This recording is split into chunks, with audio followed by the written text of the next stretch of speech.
introduce yourself. And then, hi. Oh, should I put it on now? Hello, everyone. Good to be here tonight. Hey there, how are you? Excited too. I was gonna put on my red one, but that's all right. I'm not doing it. Hey. Hi. How much have you had to drink? That's all I want to know. You know, I just opened a bottle of Prosecco. So Oh, you're drinking light. I'm opening Basil Hayden right now. Oh, what's up, dog? What up, man? CHAR, is there a purpose behind these masks? Is there something you want to tell me that's going on behind these masks? Be the only good-looking brother, on here in West Maryland. Oh my God. Robert, you look like the Black Batman, though. You really do. I just want to make note, though, that all the ladies were prepared and we do have our masks. And Robert, I just want to commend you, my brother, that you have your mask, and I appreciate you for that. You the host now. Fantastic. Are we recording? We are recording. Yes. Okay. Bias sounds like the voice of the divine immortal one. Like, I can't even see Tobias. Where is he? Is he the conversation? You don't need to see him. He's all powerful. Oh, Tobias, there he is. He's working magic behind the scenes. Right. Great to have everybody. I do apologize, you all. I am in a play at the Airy Crown Theater here in Chicago on Saturday, and I do have a virtual rehearsal that's going on simultaneously. So there might be a time, if my scene is up, that I pop out and then I'll pop back in. All right. You're a pro. We understand. You mean So all the costuming and all that, you have no mask? Well, see, my masks are for specific reasons. Oh my God. All right, everybody, let's get started. CHAR is a loving, passionate, and creative human being, indigenous to the exotic island of Jamaica, West Indies. Charmaine, a name she says was handpicked by the divine. She is the quintessence of its core meaning. Singer, song, delight. Called to music through her faith, CHAR began singing in church at age 6. Music and the arts have always given her the strength to withstand the storms of life. She has written, produced, and released original music and toured the country, sharing the stage with national and internationally known artists. She was voted Pittsburgh's 1999 Best Gospel Performer, and her Christmas special was featured on BET and the Inspiration Network. She has earned an Associate of Fine Arts degree and a Bachelor of Music degree. CHAR felt it was time to share her gifts to new audiences. Her message has recently shifted towards themes of self-growth, humanitarianism, and spirituality. She is the owner of CHAR Dreams Publishing and Productions, and recently launched the vodcast, Adult Conversations with CHAR. The ultimate purpose of her platform is to transform lives by empowering people to embrace the greatness within and impact the world for the better. Anita Levels, a lover of communication and thought, a vocal artist, voice influencer, songwriter, and producer who began singing at the age of 3 years old in Frankfurt, West Germany. Her powerhouse, soulful, but lark-like vocals have graced national and international audiences, and she toured the country of Holland as the director and founder of the Parlor College Gospel Choir. Anita has been featured on numerous television appearances, such as the NFL Super Bowl 50 commemorative commercial, the International Jazz Festival, as well as studio and stage production. She has a master's degree in training and development and a Bachelor of Science degree in social work from Carlow University. Anita believes that instrumentation and the voice have the innate ability to vibrate truth, healing, and thought. Dominique Hadley, born a military brat, moving around frequently, Dominique found peace in creating. Art has remained a theme in her life as she always found beauty in unlikely places. Having been raised by two music lovers with varying tastes and interests, Dom formed a wide scope of hobbies, which later translated into her career path. After attending ECC, Marquette University, and AIU, Dominique decided that a less traditional lifestyle was more fitting for her independent nature. Freelance photography, graphic design, journalism, and cosmetology are amongst the positions held by this tenacious mother of two. Kimberly Golden is a financial professional, a certified personal trainer, a certified nutrition specialist, and holistic health coach who is passionate about inspiring individuals to meet their personal health, wellness, and life goals. Kimberly believes in the value of each person as an individual, as well as the importance of securing a financial future while leaving a legacy. As a mother of 3 and grandmother of 4, she has learned firsthand that resiliency, strength, and growth often stem from trauma, hardships, and challenges. Kimberly believes that success and life goals begin with replacing limiting beliefs with positive affirmations, education, and growth. Glenn Murray is the founder of 220 Holding, the parent company to 220 Publishing, 220 Media, and Food, Wine, and Spirit Ventures. He has published more than 50 titles across all genres and has blogged for the NBC Chicago Street Teams, contributed articles, and authored blogs for the likes of ChicagoNow.com and The Entrepreneur Within You book series. He released his first solo work, You Wrote It, Now Go Sell It, a marketing and promotions guide for authors in a few simple steps. He is a contributor to the best-selling Faith, Failure, Success, Stories Along the Entrepreneurial Journey. He co-founded film and television production entity G. Rose Productions and has co-written 4 film scripts, 2 television series, and co-produces the unscripted series Making Love Better Together and several others on the streaming service Indie TV. He has been featured in numerous magazines such as Ebony and Jet Online and the Backstory television show. He was selected by the Chicago Defender as one of the 50 Men of Excellence and Who's Who, Black Chicago and Atlanta. Murray also serves as executive producer, co-creator of Live from the Cave.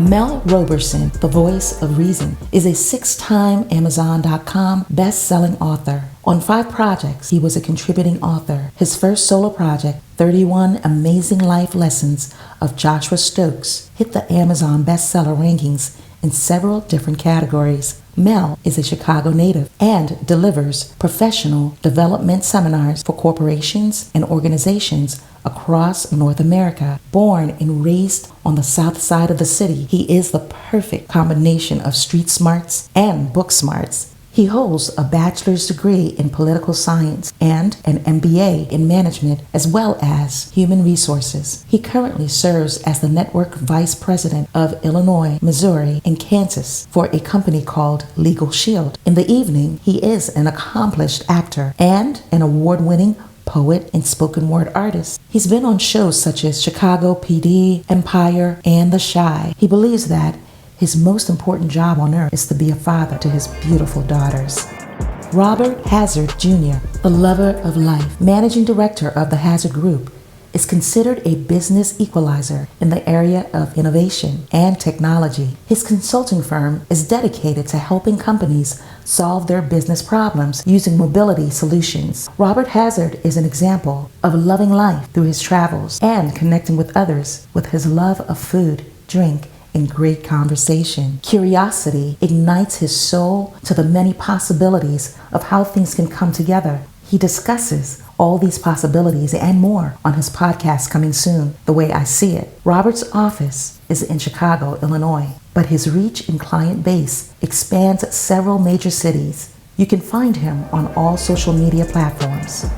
Shawn Mason is a versatile artist, entertainer, writer, and public speaker. A native of Chicago, Shawn made a local name for himself as the lead singer of the R&B band Rare Form. He and the band gained both local and international attention from his first radio airplay of the single How You Livin'. Eventually, Shawn would pursue a solo career under the stage name Mason and garner more radio play and attention than ever before. His debut single, You Don't Have to Be Alone, was embraced by the Chicago Steppers community and was in regular rotation across more than 15 clubs and regular events. That song is currently available on most streaming platforms, including Spotify, Pandora, and Apple Music. Shawn's love for lyrics eventually led to him sharpening his skills as a poet, and eventually gave birth to a blog called The Lens of My Life, through which he shares his insight on life, love, and relationships. That name pays homage to the Chicago-based photography business Shawn began in 2012. That's all. Hey, Oh, I love this song.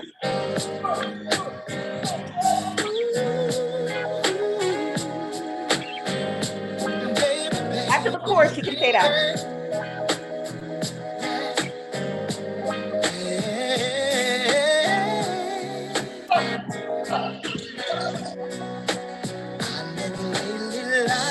If you don't know, this is Mr. Shawn Mason. Seems like your days are filled with rain. Your sun won't shine, but I've got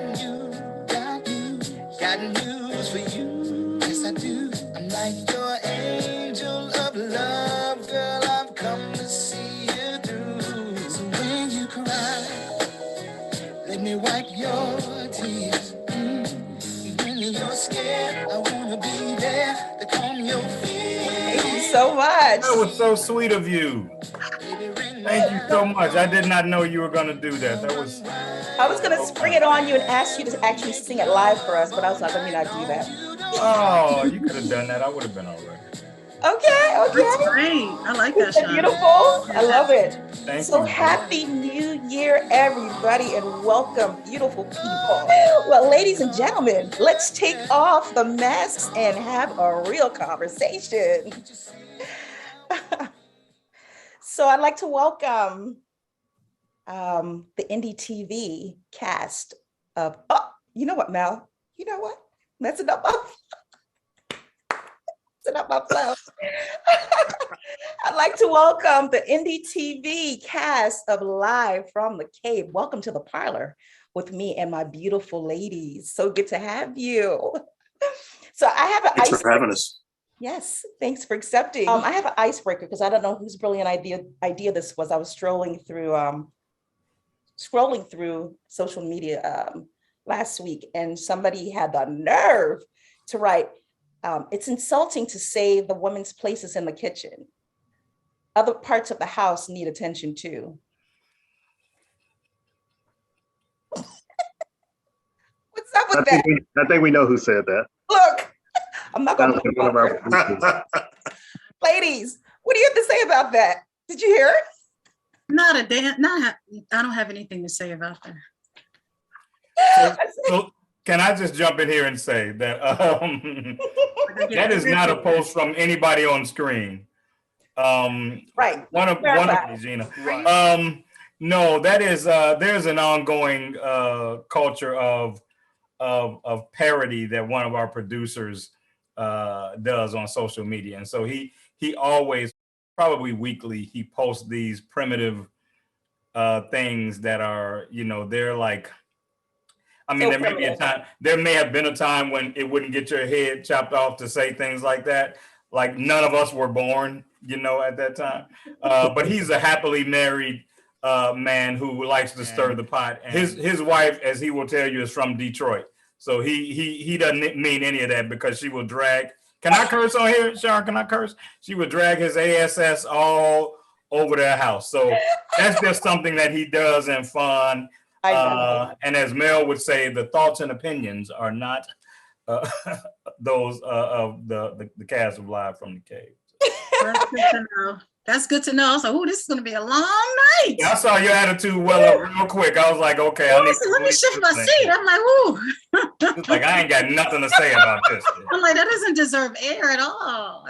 Oh, I mean, studies have shown that when you invest in women, that's the best investment you can ever make in any community, any economy. That when you don't invest in women, you don't invest in your economy. I mean, that's clear. When you invest in women, you invest in every part. I'll drink to that. You're right. We absolutely agree with that. So I'm going to give you his number so you can call and talk to him directly, because that we are not responsible for that quote. No. It sounds like his wife is handling it. I'm right. Divine feminine in that house handle it. I'm leaving it alone. She got it. You totally put him on blast. I wasn't going to put him out there. She lets him present like that to the world while she has him chained up in the kitchen. I say housework can be so sexy if you work together. You know what I mean? I'm gonna leave it right there. Anyway. Good, Shawn. Yeah, I agree with that now. Come on. Talk to me. That's if you wear the right thing. Right, Dominique? Because I saw that picture, sis. I saw that picture with that white dress. When you wear the right thing. If you wear the right thing, you motivate a man to do whatever. Yeah. Well, that's true. That's right. I saw that dress, Dominique. I saw it too. Okay. I was like, okay, this is gonna be a good show. Hey, when Dominique's picture came up, I had to remind myself that I was visible. I was like, oh. I wonder what's that tat on your leg though? What's the tat? Mother Africa or something. Yes. I don't know what. I had a piece of artwork commissioned by a Haitian artist that I follow, and I had the piece for years, and I could actually show it to you if you want to give me a second. She asked us to commission. She does a lot of work with zodiacs. So it's what zodiac sign is that? Is that an Aquarius? Virgo. It's in her crown. Virgo. It's a Virgo. I see it right up at the top. Okay. Yeah, and then I asked her. She asked us to put a word, and I chose fearless. And she posted on the back, said, "Out of my adversity comes my abundance." And I've had it for years. I've had it for about 10 years. And then one day I just said, let me just go ahead and get it tattooed. So since we have invited the men into the parlor and out of the cave, I still don't know why we won't be allowed in the cave, but we'll talk about that another time. I don't want to go. Yep. I'm pretty sure it's funky anyway. It smells like feet. I'm good. Oh my God. Go to the cave. Come on now, Anita. Wow. You want to come to the cave now. No, we don't. Yeah, you do. It's okay though. But I'm a pull back because I've started to drink this little Prosecco over here. It's not strong enough for this conversation that we're about to have. All right. Personally, I don't want to invite to the cave because the cave is where y'all want to be and talk and how y'all want to talk. And I don't necessarily always want to be part of that conversation. I might sit there and listen, but I don't necessarily always want to be part of the conversation. So I get it. I don't need to be part of the cave. Y'all need to Dominique. I'm just going to brunch with Shawn, Kimberly, Dominique. I knew I liked you, Dominique. That's it. I don't want no parts of that. That's for y'all. I didn't get pick-me energy from you at all, Dominique. So I do have a question. Who cleans the cave? I just that question is very rooted in patriarchy. Right. Let's dissect that, Miss Gina. Oh. Who would clean the cave? Who else would clean the cave? Oh, you know what? Here's what I got to say about that. As a stylist right now, I work in a barbershop and I work with, the ratio is 7-2. All right. And the women being the 2. And I can tell you right now, the women take care of their section and the men do absolutely nothing. They hire people. Put it that way. They hire somebody. That's what they do. The people in the cave, they call whomever, whether it be 911 maid or whoever, to come clean the cave. Wow. 911 maid. Okay, that's a good one. Because y'all not out here cleaning the cave. Trust me. Majority of the clients are male, so I get it. That's independent living. That's hygiene. I don't get it. Like, that's not saying they don't know how to clean. It's just that they don't necessarily want to clean. All right, wait. We're going in a whole nother direction. We're gonna bring it in. All right, now, because I'm. We're not gonna go. Clean the man's cave. That's all I'm saying. I say men are from Mars and women are from Venus, and I say we are all the same. We're all looking for love or wanting to be loved. Right? Wouldn't you agree? Yeah, we're not the same though, and I like that. But yeah, we're looking for love, but we're not the absolutely same. No, we're not. We're not the same, but we're desiring the same thing: love. Ultimately, I would like Mel to comment on that because that is right. It's interesting. The play I'm in this weekend is actually called When Mars Meets Venus. And the main characters are a gentleman named Marshall that they call Mars, and then Venus. And it is a romantic comedy, but it does deal with some of the things that men and women want in relationships, how some of them are the same and how some of them are different. I think fundamentally, yes, we want love, but what that looks like is different for men and is different for women. I think, and I saw this quote on Facebook or something some time ago. It said, a man wants your respect more than he wants your love. You can love them all you want, but if you do not respect them, it doesn't matter that you love them. That's what I don't understand, because how can you respect without love? See, that's the thing. That's why they're men, and that's why we're women. And I don't care if I don't understand. Just love me, and I'll try my best to respect you. And let me, for us, for the culture of the way we think, it's very important that we be okay with isolating. And so even if the perspectives are parallel, it's still important that in that moment you isolate. So when a man is talking about a challenge with a woman, when the rebuttal is, but it's the same for women, then you lose the context of isolating and satisfying what we're talking about. So what I always suggest we do is ring that thing out. We can put the rebuttal in the parking lot. We know we want to circle back and say, okay, what do women need in that same framework, right? But if we infiltrate what we're talking about with the culture of we need it too, then nothing ever gets accomplished. And so we have to be brave enough to say right now, this is what we're talking about. We're not adverse to talking about the other thing. Let's talk about that as soon as we're done talking about this. But in this moment, we're focusing on this. And I think that way you learn the nuances that we need as men and women. You learn the differences that we need as men and women, and you learn what it looks like for a man. I've been in a relationship where I felt loved but not respected. Yes. So that may be a concept that men understand better than women do, which is why it's important that you give men that moment, and then we circle back and see what it looks like for women. And so I got real good at listening in relationships as to when my mate or whoever I'm dealing with at the time tells me something, I listen from the perspective of understanding her. Like they say in the 7 Habits of Highly Effective People, seek first to understand before you're understood. I listen from the perspective of understanding her and what she wants and what she's saying, and putting my personal thoughts, opinions, needs, or whatever to the side so that I give that full attention. So, and we've had some really heart-to-heart conversations with like Will Howard and Kennery. And there's something that Will said. He said that nobody cares about how Black men feel. They only care about how our feelings make us behave. And he said it wasn't until 2002 was when he and his friends realized the importance of feelings. Now, do you agree with that? You resonate with that? I mean, talking to the men. Who wants to take it first? The reason I didn't answer is because, and I bet you Mel will identify with me on this. This is a petition that men have raised forever, but we never really get affirmed when we raise that petition. That's just the true aspect of what our culture is. Men are providers, they're givers. We often have been groomed to be dysfunctional communicators.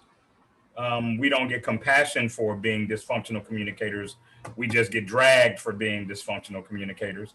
We raise our little boys to be dysfunctional communicators. And then when they're grown men who can't communicate, the world cries foul. But you taught him his whole life not to cry when he fell, not to do this, not to do that. He grows up, he's not going to develop those skills, out of the blue. That's got to be something that's been nurtured in him and poured in him.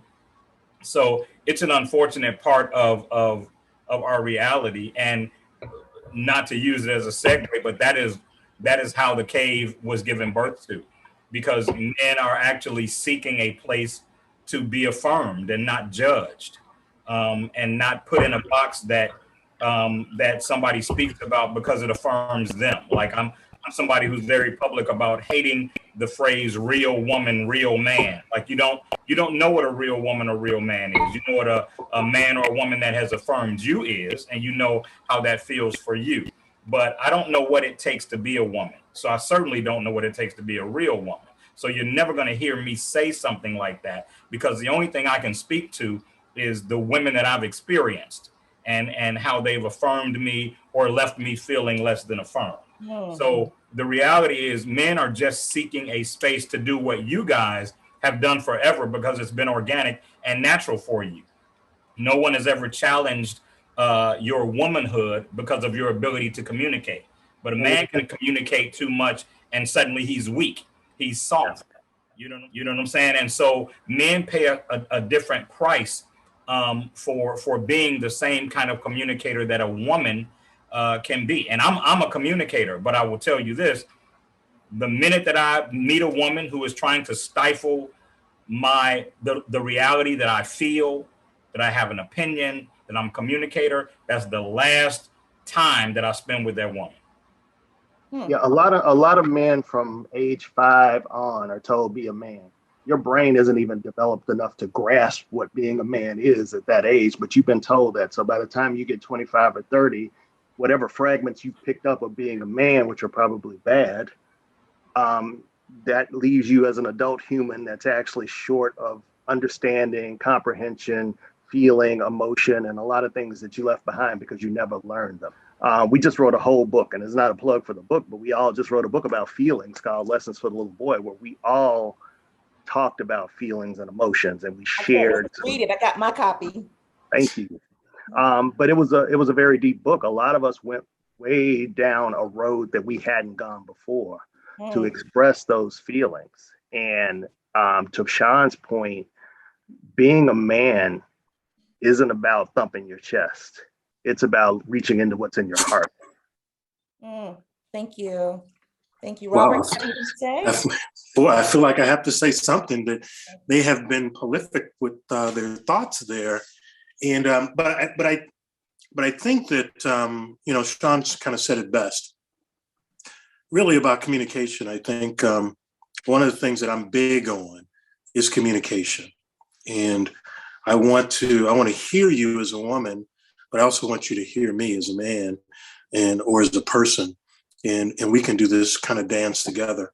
So I think that when we look back at, Glenn said it, we've been taught we can't cry, we can't show our emotional side or things like that because we're perceived as weak.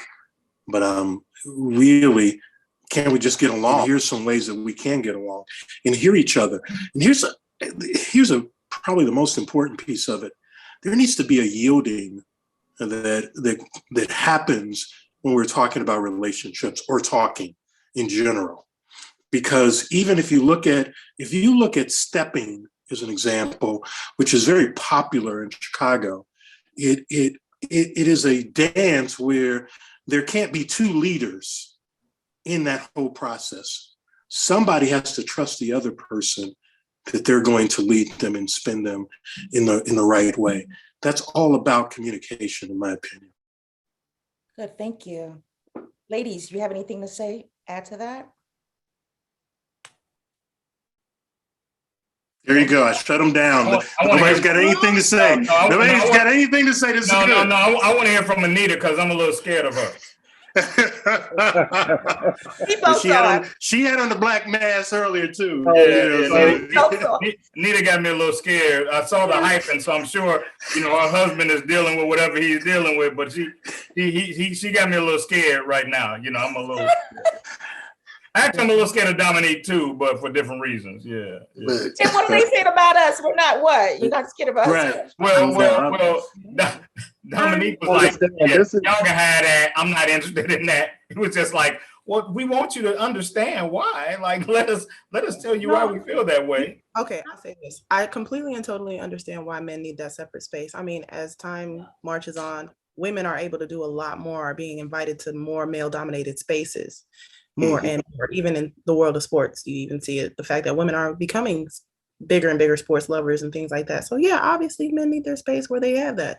Like even where I am in the barbershop, like I had to shut certain types of conversation down at the barbershop because I had women clients, but after a while I had to be like, certain conversations, it's like, this is their shop, this is their space, this is where they're gonna have their moment. Like every now and then they talk about sports, we know the order is gonna be LeBron, Jordan, and 85 Bears. It's literally like we can almost cue it. Like you gotta let it happen. So I'm not saying men, I totally understand why men need the separate space. That's why I don't want to be a part of it. Y'all need that. Just like women need their thing. Like you guys have the man cave. That's why they created the she shed. Like there has to be a place where a woman can have her space, but there has to be a place where men can get together and discuss. Otherwise, you wouldn't have come and had a meeting of the minds that men do need to talk about emotions. Men do need to express emotions. Men need to be better, more effective communicators. I totally support that. To your point earlier, Shawn, what you were saying as far as when women say, well, what about women? I was with you there. Like we were talking about what men wanted in that moment. We should have let that thought continue. And I'm not downplaying what was trying to be said. There's a duality. I'm just saying there's always that rah-rah back and forth when we have to have that completion of thought so that the other side can say, I get it. Girl, I'm hugging you through this screen. I swear to God. So, I mean, no, there's no need to be afraid. I understand it. And I like Robert's analogy with the stepping. Like, even though most of the time it is the men leading in the dance, the idea is that he's allowed to lead, but she makes the dance look good. Absolutely. Absolutely. Come on now. And there may be some moves, Dominique, that she knows he doesn't. And when those times come, he needs to be able to let her lead for that time and then take it back when it's his time. Yeah. Right. Chris Rock told a joke about partnerships, and he talked about sometimes it's like a band. Sometimes you sing lead, sometimes you play the tambourine.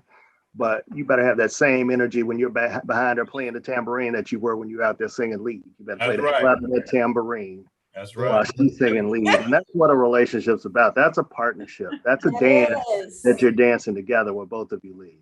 Absolutely. That's a marriage. The other thing I heard is that the man is the head and the woman is the neck. And we know the neck tells the head where to go. Yeah, right. Ain't going nowhere without the neck. You can best believe the verbiage is at some point gonna put them in charge. I love that neck thing. That's the song, Protect Your Neck. Anita, you have a voice without the neck. You might have a mouth, but you ain't got the. Exactly. Come on, choke me now. No, don't start, Robert. Behave. Right. I only said I was afraid of Anita because you set us up with that comment, and Anita seemed triggered by that comment, and I was like, "Ooh, okay, it was a joke, but okay, I don't. All right." We were like, it's gonna be one of those nights. Right. Because Anita was coming at us. Anita came out. Like, hey, it was a jokey joke. It was. I told myself tonight, I said, Nita, I had to meditate. I was like, oh, no. You can do it, Nita. You can do it. You can do it. Nita, it's all right because Robert is triggered every show. Oh, yeah. Robert every show. So. But Anita, I am in therapy, so I am working through those kind of issues. So I'm good. I'm good. It's not a good. Don't get triggered as much. It's not a good show unless we trigger somebody. Look, I'm all for triggers. Triggers are important. I mean, I think triggers are passion. And I think as humans, if you don't have passion spots, what are we really here for? I mean, I think that's a part of life. It's a part of our experiences. It's a part of what we're here to share in our life journeys. But what I was going to say, Mr. Mason, was very gentle and very kind. I was going to be very affirming what you all were saying. Now, don't worry, I'm making some points. I'm not affirming. So come on, give it to me, because I wasn't getting gentle and affirming. But what I was going to say is men do show emotion. Unfortunately, it's usually the negative emotion that is affirmed. It's the rage that says you can't have a tender or an emotion that shows the tender side. It says, hey, you harmed me. That hurt me. And we need to give space for each other to be able to say, yeah, that made me feel a way, for the emotion not to escalate to the point where it's anger and it's rage. And we have to give each other space for it to not even escalate to that point.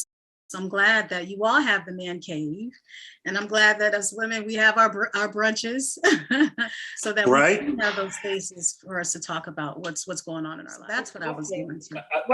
I think you make a great point about the fact that men are emotional. I think the tragedy is we haven't been freed. So we experience those emotions, but we internalize them, or we find somewhere that we can release them. And I think we've talked about it on the show many times. The woman that presents herself as the safe outlet for the man to be emotional has him forever, because men don't have that. So if you provide a space where I can cry, talk about my hurt, be as vulnerable and as transparent as I can be, and when the tears are done, you still see me as much a man as you did before that, then you become invaluable to a man, because he doesn't have that. You know what I'm saying? And so, and that's why I said I'm hypersensitive. I went on a date with a lady one time, and every time I said I felt, or it made me feel, she stopped me.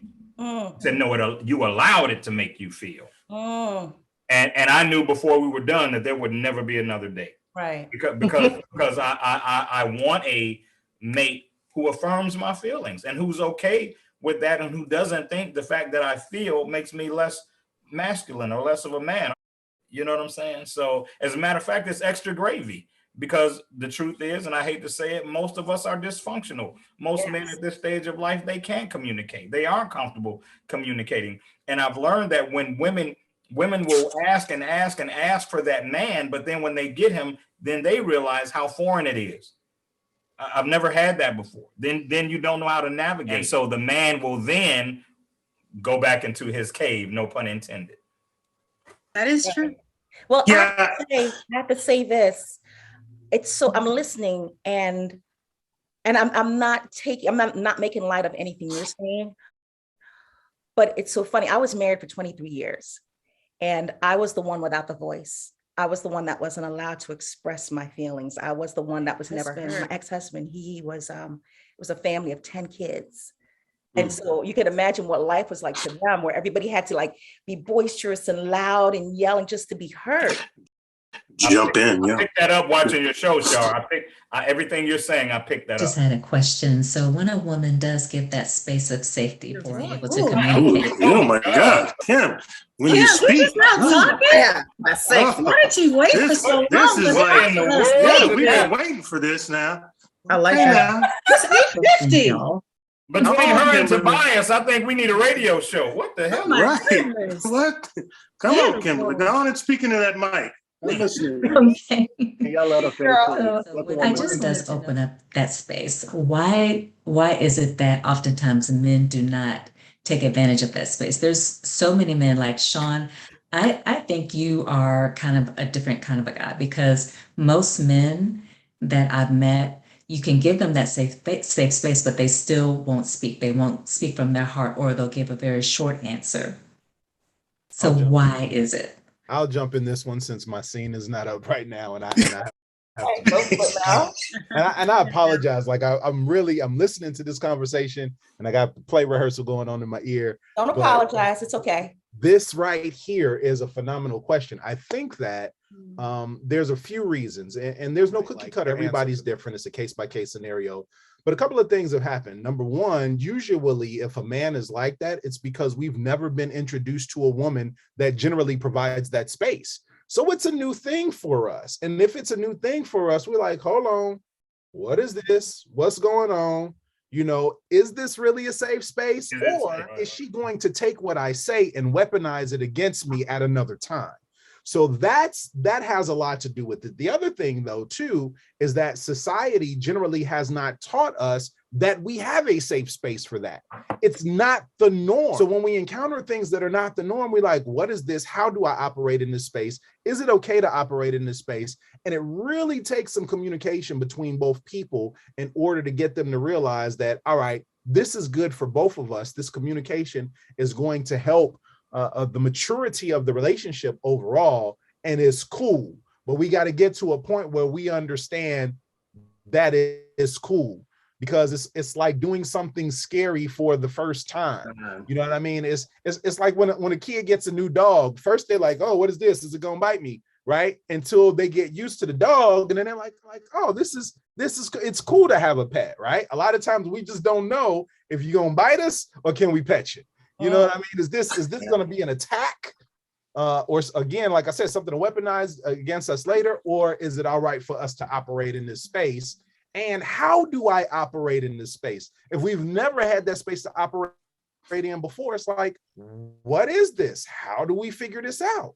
Right. So see, that's what I'm talking about. Okay. So the men want to run to the cave and the women run and they're with their girls. But at what point are we communicating these things to each other? And how do we do that to get that understanding? See, I think that's incorrect though, Char. I don't think men want to run to the cave. No. I don't think they want to run, but I'm saying, at what point are you brave enough? Because I mean, okay, let me ask real quick. How many of you are you in committed relationships? Kimberly, Glenn? I'm sorry, what was that question again, Char? How many of you are in committed relationships? Okay, Mel. I'm near. You're near? Okay. So I just feel like there's this it's like this thing that keeps us divided, you know, like, are you able to truly express what it is that you can share with your guys? But here's the point I'm making to you.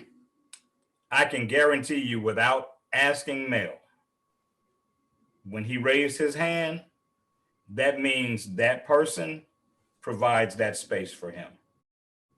He wouldn't be there otherwise. I wouldn't be considering who I'm considering if they couldn't provide that space.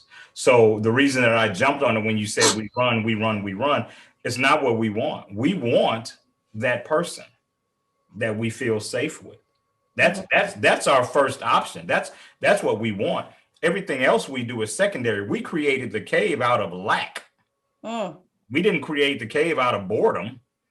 We created the cave because we didn't feel safe anywhere else. So you're saying that you couldn't find safety amongst women? That's what I'm saying. Could not. I know a woman, Anita, I kid you not, you're going to think I'm making this up. I know a woman, a grown woman, married with children, who told me to my face if she ever saw her husband cry, she didn't care what it was about, she would leave him. What? Wow. And I know that's extreme, but I'm just saying that's the reality of how we're received in the emotional space. It's not something that we've ever really felt welcome. And like Mel mentioned, and sometimes it's an ambush. You know, they create that space because they're going to weaponize it later. And once you weaponize that space with a man, I'm telling you, it's done. Right. Yeah. Women talk about dating and being tired. I hear women all the time. Some women all the time talking about being tired of dating. Men never really get to express that they get tired too, but we do. We get tired of it. And if we don't find a comfortable space, then sometimes we think it's better to be alone. You know? So it's not something that's foreign or something that's limited only to women. And this feelings, emotions, ability to express them. That's the thing. If you couldn't express them, then yeah, you're going to find a man that's going to bounce around to a bunch of women. But once you are able to experience love or express love, feel safe, understand that you need that safety, then that's what you look for. And that becomes your safe space. That becomes what you desire. When men do bring it to you, like even in the parlor, like when we bring our reality to you, we want so fervently for you to honor it and accept it. Like when we bring our realities to you, don't push back. Don't challenge, hear us, because these are our realities. They're not designed to make you feel bad or make you feel this way or feel that way. This is our reality. And I think that is the biggest hurdle that we have, is that we don't hear each other. The minute we feel pricked or triggered, then we can't affirm one another. And I don't care what it looks like to you. If I come to you, I need you to affirm me. You can disagree with me and still affirm me. You can respect it as my reality And then the most important thing you can do is show me a different reality. If you can't fathom that as my reality, then show me a different reality, because I would do that for you, right? But Shawn, this speaks to the conversation that you and I were having last week about our boys post. One of our friends posted on Facebook that what a man really wants is peace. You know, he'll pick that over money, over looks and all this. A man want peace. And there were 80 gazillion women on there that told, no, that's not what a man wants. He wants this, or that's only if he been through something toxic first, or blah, blah, blah. They had all of these opinions. And it was like, when did you become the expert to speak on behalf of what I want? A man just told you what he wanted, and because it wasn't what you wanted to hear, you pushed back. Yeah. There's so much work to be done with There is. ideas of emotional intelligence. Yep. You know, there's a lot of emotional intelligence, I think, and then in our egos, you know, there's One. and then communication. The basics of communication is really important too, like 101, and just what, you know, even the first dialogue that happened with Mel. And I'm so glad he laid out the ground rules of communication, because one of the basics of communication is hearing. And a lot of times, and we do it all the time, and we can't help but do it because we're human. We always hear through our experiences. We can't help but do it. I mean, that's what we do. We filter everything through our experiences. So it's really important that we're aware that we do that first and foremost, and then like kind of put that aside and say, okay, I'm hearing through my experience and kind of like put that aside and try to just really isolate that and just hear what the other person's saying. And that's in all communication, not just in relational communication, everything. And so that's huge. And just the emotional intelligence, there's so many people who are just wounded, traumatized. And there is a lot of people who are in relationships and they're wounded ducks. Their perspectives are driven through the lens of their hurt, Anita. Absolutely. They can't separate their perspective from their hurt. Exactly. And that's what they offer. There's a lady who constantly posts. She's a friend of one of the guests we've had on the show. And not only do I think 90% of what this lady posts is dysfunctional, just at its core. She also your Facebook friend? Huh? Why do you have that negativity on your timeline? She's a Facebook friend. I don't know how we got connected, but Lord Jesus. But one thing I noticed about her is that anytime she posts about men speaking about what they want, don't want, she uses the word complain. So imagine what the men in her life feel if every time they use her as a sounding board to say what they want, what they need, what they haven't told anyone else. In her mind, this is a man complaining. If he's unhappy or discontent with anything, that means he isn't justified. If you can label it as complaining, that means he doesn't deserve to put it in that framework. Because to say that you're complaining about something already taints the legitimacy of it. Well, that means she's not seeing she's a victim. She's victimized. Oh, girl, she screwed up. I'm just making a point. She screwed up. I mean, you know. Look. No, Social media got is, issues. social media to work on. and weird, frankly, people on social media, because it gives you a forum and an amen corner. Because there's always somebody that's going to agree with her about the men complaining. There's always somebody broken in the same way she's broken. The same way that she's broken. So then they like it, love it, give her a shout out, tell her gone girl, and all those other things, and she keeps it going. Mahershala Ali said it the best. Mahershala Ali said social media gives everybody a megaphone, and not everyone is responsible to hold and use a megaphone. It amplifies everything. Everything. Yeah, it's a tool for the broken and the weak to be strong, to appear strong. There's also, and I remember somebody posting, like, it was a meme that said something about when a Black man confides in you their hurt or their trauma or something like that, you should kind of take it as a source of, like, a compliment. I can't remember it verbatim, but it said something along like the lines like, you should feel honored that a Black man in your life came to you like that. And it was posted in a community where they're all about mental health and speaking your mind and being emotional and being a safe space. And the way Black women dragged that post hurt me, because I'm like, I do take it as a source of compliment. I take it as a compliment when anyone releases their hurt to me, but especially so when a Black man does it, because they've been holding it back for so long societally that, yeah, I kind of do take it as like, yeah, that's kind of cool that he trusted me with that. Yeah. You know? Yeah. Yeah, but it killed me the community that the dragging came from. The dragging came from the community where you would think that they'd be like, yeah, Black man, yeah. No. So, I mean, sometimes I think it's like ingrained in us so bad. Some women just kind of just have this disdain for men and the patriarchy that they can't even open up their scope to accept that, yeah, no matter who it is, Black, white, male, female, if somebody confides in you their hurt, trauma, or pain, you should take it as a compliment. But yeah, as a Black woman, we should especially feel a little bit of, yeah, that I feel special that he chose me. And not to say like he's king, and I think that's where they got it crossed. That's what it is. There's there's a lot of trauma with Black. Can we go there? Black women, yes. So much trauma, in our community, with Black relationships that we still have to work through. Can I ask you guys a question? So much. Ask you guys a question, and Dominique, you made it possible for me to ask this question, so I appreciate that. Do you think that there is an element of our culture? Because I heard your words, Dominique, and I've actually felt the words that you said. Do you think that there's an element of our culture of Black women that have a disdain for Black men?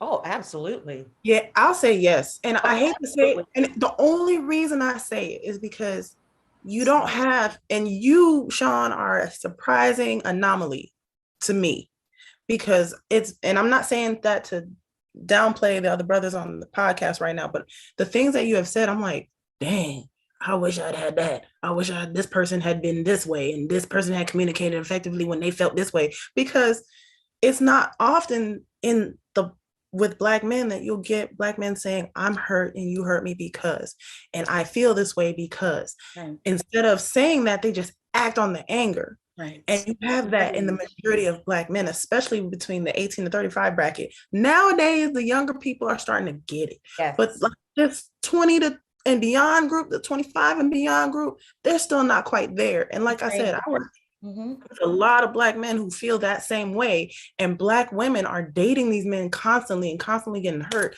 constantly getting beat down physically, emotionally, and spiritually by these men. That, yeah, you have a growing number of Black women who just, Black men this, and I don't know how much I could say the N-word, it's always over and over again that you see it. But like, as a Black woman, as many times as I've been hurt by a Black man, at the same time, I still have hope. Yes. Yeah. That won't die. Yeah. Sometimes nowadays I wish that hope would die. I wish it would just extinguish. Oh, baby, yeah, I get it. But every now and then, but at the same time, like I do respect Black men as a whole. Yeah. Like, you want them to succeed for us, not just for themselves, but for me. I need a Black man in my life to succeed and come to that point where he can say, I feel this way because this hurt me because, or I went through this as a kid and this is how it affects me now and I'm trying to seek help. And yeah, I take it as I don't want it to be like, oh, I feel special, but I do, because look how far it took for men to get to that point. And we talk about it on the show a lot of times that, the minute that we challenge women, you would be surprised if you watch our show and you read the thread, the minute that we challenge women, it gets vehement. I mean, they come for us with fangs and weapons. I have gotten calls afterwards of women told me, I'm never watching your show again. I can't believe it. You won't let a woman on the stage. It's crazy. Y'all are sexist. I can't believe it. It's misogynistic and all of this other stuff, which we're not any of those things. But the reality is we challenge you because you're ours and we're yours. We belong to each other. And when you see where what belongs to you could be better for you, you have to speak to it. And I mean, we men have always heard how we can be better. Whether we were equipped to step up and do it or not, we've always heard without apology how we could be better. And so when we do that, it's no different. You know, when we tell you this is what we need that you're not giving us, it's because we love you and we want you to give it to us. It's not because we want to beat you down. It's because we love you and we know what you're capable of, and we know what we can be together if we can stop being so adversarial. Exactly. It's going to be hard to get to that point. I'm going to tell you now, it's going to be hard to get to that point simply because women are, like you said earlier, I can't remember who said it, we're all speaking from our pain. We're all speaking from our past experiences.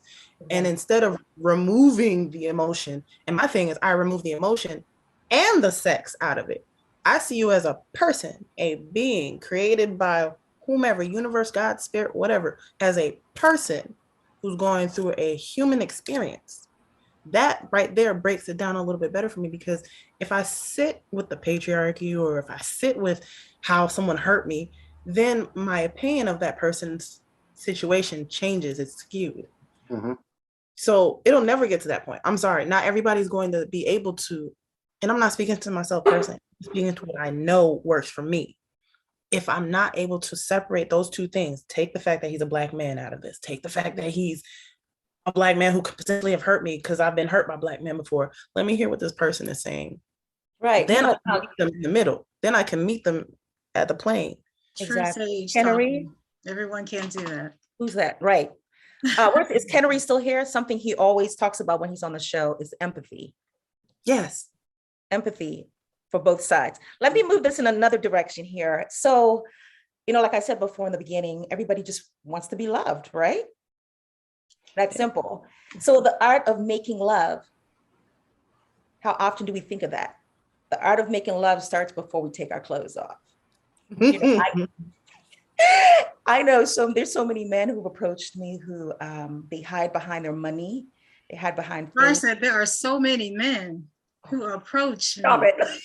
Anyway, I just want to put that out there. Stop it. I wasn't going to say nothing about that. Her dance card stays full. You understand? It stays full. I'll put emphasis on that. Okay. Look, anyway, bring it back in. But the art of making love, and like the women, they become sugar daddies and all that stuff. And the women, they take it. They take the things, they take the money, and they neglect the need to feel loved and to be loved. So Anita had a question. I want her to ask that now. When did you realize love was a choice?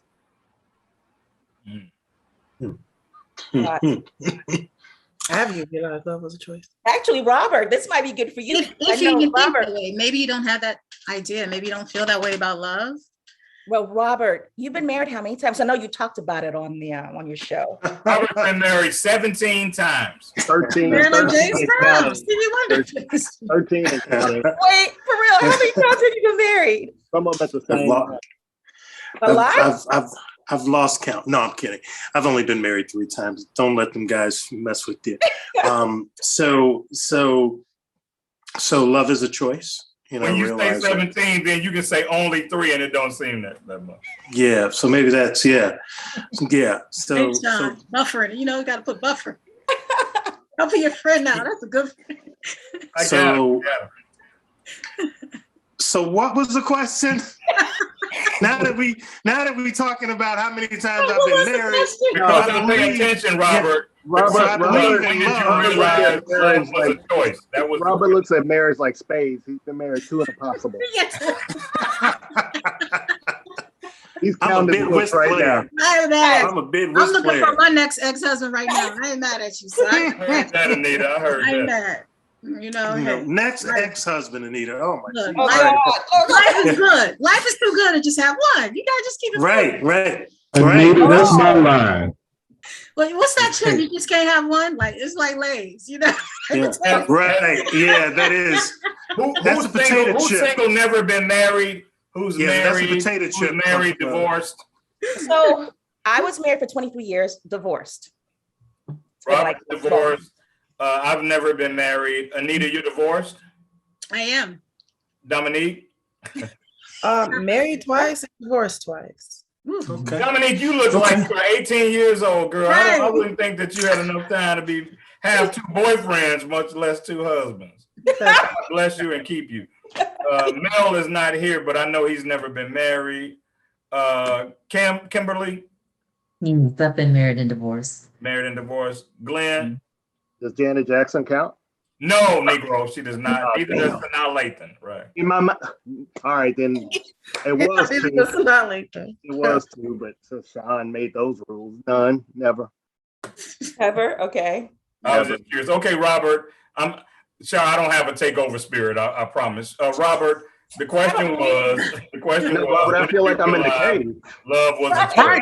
I'm like, oh my God. Thank you, Shawn. Square one. Man. Robert, when did you realize love was a choice? So I think the question was about is love a choice, right? When did you realize love was a choice? When did you realize love was a choice? I guess you would have to go to the, do you believe that love is a choice? And if you do, I guess, when did you realize love is a choice? I guess, Well, when we go through the divorces that, we've experienced, I think everyone, Dominique and Kimberly and others who have been married, it was a choice to get married. It was a choice to confess your love. It was a choice to take the vow. And so, and Char, you can appreciate this as well. It is a vow that, we say that we're going to love you for better or for worse, but there's something that goes along with that. So that was a choice. It was a choice to get married. And so for me, realizing it was a choice for me was when I did it the first time, that it's a choice. The whole piece behind all of this is, now that we've recognized that love is a choice, how do we work within that choice? How do we take love and make it work for us? The thing about, lover of life for me is because I love love and I want to be able to see it come to fruition and work in my next marriage. But I mean, love is a choice. I think isn't love always a choice? But you've got to make the choice to love yourself first, because you can't operate and love somebody else effectively until you learn to love yourself. Come on in here, Glenn. Yeah. So let's talk about that. Hold up, Mel, for a moment.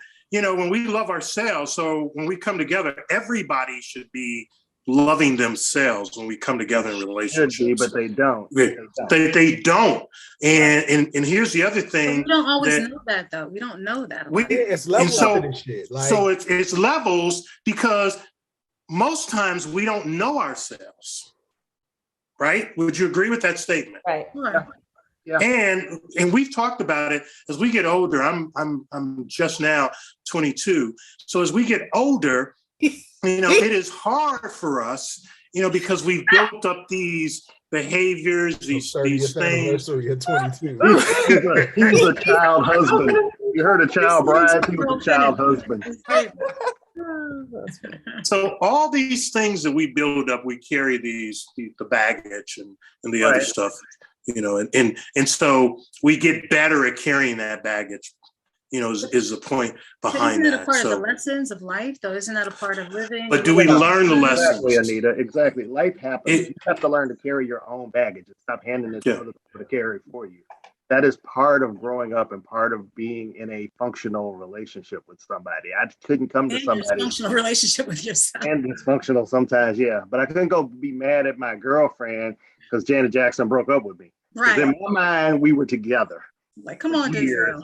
Until Jermaine Dupri came along and messed it all up. Well, Sanaa it's still a chance. Sanaa is not married yet. I look better than him. Is married. Man, it's her loss. I told her that. I tell her that all the time. So she blocked me and called the restraining order. I don't know what's up with that. I wanted to ask, are we confusing? Hold on, Kimberly's talking. Come on, Kimberly's talking. Kimberly Golden, the Golden Voice. Come on, talk to us. Are we confusing the emotion of love with the action? Because I think that what trips us up a lot of time, even when in relationship with yourself, you have to, love is an action. So, when the goose pimples, when they're gone, and when the romance is fading, and when your partner is sick, the love is still in the action. And I think that's where we lose a lot of times. I agree with you. I always say, we need to find a reason to fall more in love. I always say, you're not likable. I need to love you when you're not likable, and like you when you're not lovable. Well, that's the choice. So I think that we need to focus more on like, because I want you to like me, and you can go back and forth in between the love piece of it. But if you like me at the core, I think we've got something to work on. Yeah. Because we look at love and we put these requirements on it, and I can't fill this cup up with love. It's not measurable, but we want to measure it. So if I feel like if we start at the core here with like, we've got something to work with. Robert, generally, I agree with you. I don't think that it's not measurable, because when you don't have enough of it. So it has to be, it has to be a level of measuring. And for me, I'm only speaking for myself. I believe that love is the decision to make a commitment, then being committed to that decision. That's what love is. That's when we talk about the action of it. Say that again, Mel. Love is the decision to make a commitment and then being committed to that decision. That's all love is, right? And you can talk about how I feel, and when I see her, I get dragonflies, because I'm a man. I don't get butterflies. I get dragonflies, right? So I get dragonflies, and she does this, and when she do that thing that she do, and all of those other things, right? And all that's great, right? But if you needed a kidney, right? It's always the kidney in the show. We always have the kidney. The kidney always comes up in our show. The barometer. The kidney is the barometer. About a kidney, maybe because we drink so much that one of those is gonna need it. Somebody's gonna have a kidney need sometime in the near future. And that's why I want you to like me, because you might give me your kidney. So to go back to that, there was a post on Instagram that I saw the other day about a guy that got married to a woman or whatever, and about a year into their marriage, and they showed their wedding picture, and then they showed their 20-year later anniversary picture, and she was in some type of accident or fire or something where she was burned. And they said, why didn't you leave her? He's like, because I married her spirit, not her body. You know what I mean? And he decided to make a commitment, and then he was committed to that decision regardless of what happened. He decided, this is my person, and we gonna tough it out. That's love. Yeah, that's the choice he made. That's the commitment. That's the choice. Bam. And that's what what I mean happens about the choice. Love is a choice. With my mic, so I can. And what happens when you don't like each other? I feel like more than love is the choice. That's the question I want to answer right there. What's that? Dopamine. What happens when you don't like each other? Yeah. What happens? What happens? I would like to when you answer don't that, like each but other? before I do that, I want to say I'm actually not part of the crowd that sees love as a choice as much as I see it as a pursuit, because you can love somebody that you don't think it's healthy to pursue it. Maybe they don't honor your love. Maybe they don't manage you. Maybe they don't handle you the way you need to be handled. And you can't deny the reality that you love them. Yeah. So you can love somebody. You don't have a choice about that. You love them. You might wish you didn't love them. And you can walk away from somebody that loves you too. You can walk away from the key is people do it all the time. That's why we're all divorced. Right. Because let's be honest with that. Do you pursue that love? That's the real ingredient. Do you pursue it? I've loved a number of people. Do I continue to try to pursue it? No. I'm looking to pursue it with the person that I think is going to love me back and give me what I need. So my buddy Kelvin McLean says love is an action word, and so to me, it's something that you pursue. It's not something that you have a choice. I've loved some people and realized that they were pieces of what, and I didn't have a choice in that. I loved them. CHAR. Yeah. Can I tag in? I just want to tag in. Henry here. Henry? I'm sorry. Mel hit on something that I say all the time, but I call it circumstantial love. And a lot of people live that way where if the circumstances are right, when everything's good, that honeymoon period, we all happy, the money is flowing, we taking vacations, everything is beautiful. It's wonderful. We're so in love. But as soon as something changes, because life happens, life keeps going, it'll happen to you, it'll happen to me, then the love suddenly is not enough, or it's not real, or it's not sustaining. So, I've been divorced for 3 years. And one of the reasons I feel like my marriage failed was because of circumstantial love. It wasn't my idea, because I was going to do one and done. I got married at 42. So I was married for 12 years. And when the circumstances changed, when we had the financial crisis, when we had, circumstances constantly changed. They changed for her too. She got laid off from jobs and things like that. But it didn't matter if it changed for her. It only mattered if it changed for me. And so that was the circumstantial part of things. Even though I still loved her the same, I still did the same things, I still took care of my family. It did not matter, because the circumstances did not look the way that she wanted them to look, or she expected them to look.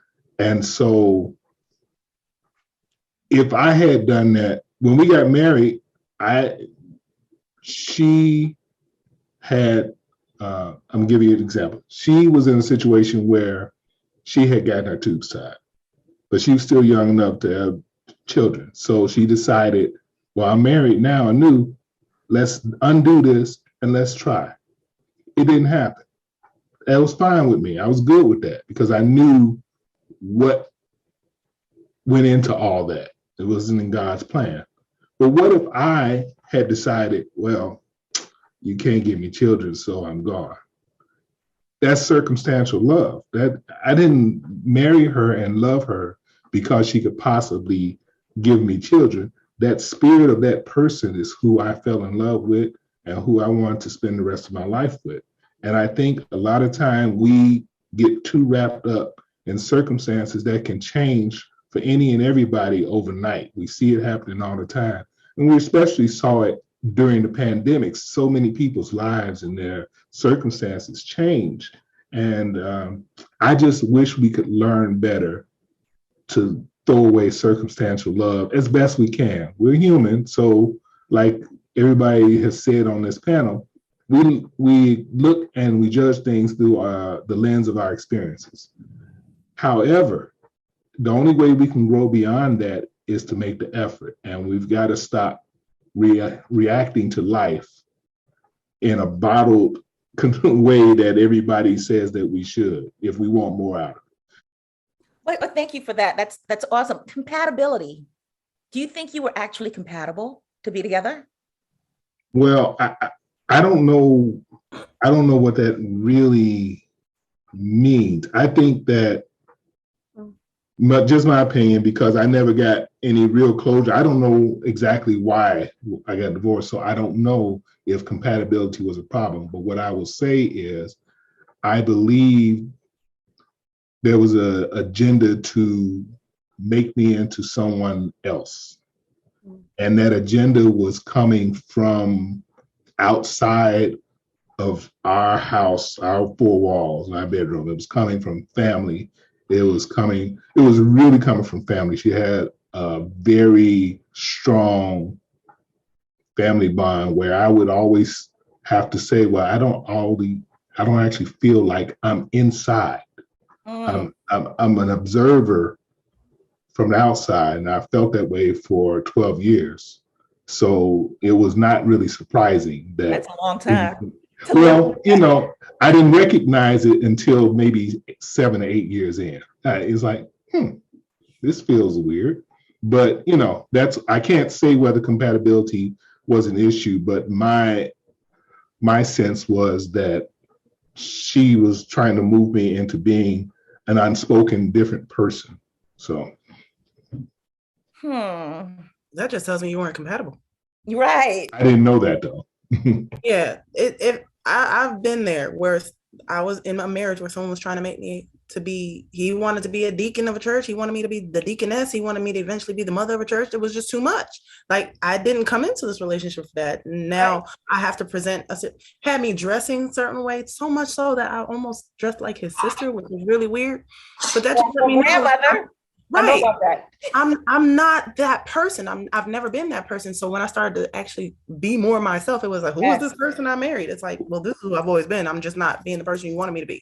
No, Dominique, did he have those leanings in the beginning? His the spirituality thing? Loved who I was. Loved who I was. Called me, I mean, really loved who I was. But then you could see like there'd be certain clothes that he would buy me or certain things he wanted me to do, ways he wanted me to wear my hair. And I'm like, this is not who I was, and like claim that he loved me, but then why don't you love me the way I want to be? That's that spirit of control, but that's a whole nother conversation. Right, but I'm just saying, like, not even just that, it was just how I cooked, how I acted, how I dressed, what church we went, like literally trying to mold me into the person that he thought would be his ideal wife when you didn't propose to that person. You didn't marry that person. You married the So I don't know. It just to me screams incompatibility along with control. So you know what, Dominique?